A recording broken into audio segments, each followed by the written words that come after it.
So in this video, I'm just going to touch on the range damage multiplier. So the range damage multiplier is kind of an interesting one because the amount of damage it determines is based on how far the enemy is from you, as well as your range damage multiplier that you upgrade. So it's based on your hit damage. Now, whether it's a critical hit, whatever, it's just calculating the final damage. So if it's a critical hit, it'll obviously deal more damage.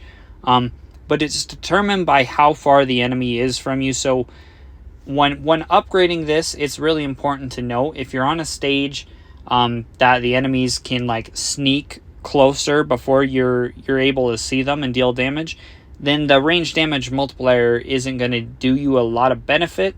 But if you're on a stage where there's not really any invisible enemies, they just kind of walk up, especially if they walk up slower, they're just big tanky enemies, that range damage multiplier is going to be pretty helpful, especially when they're on the outer range of that, because it's going to deal more damage. The closer they get, the amount of damage you do per hit is actually going to decrease.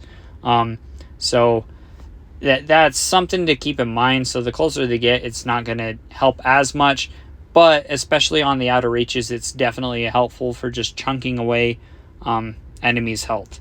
But in conjunction with that, just know upgrading your attack range is also going to be helpful there, just so you have more time and the amount of space that's calculated over. But thanks for watching. Let me know if you have any questions.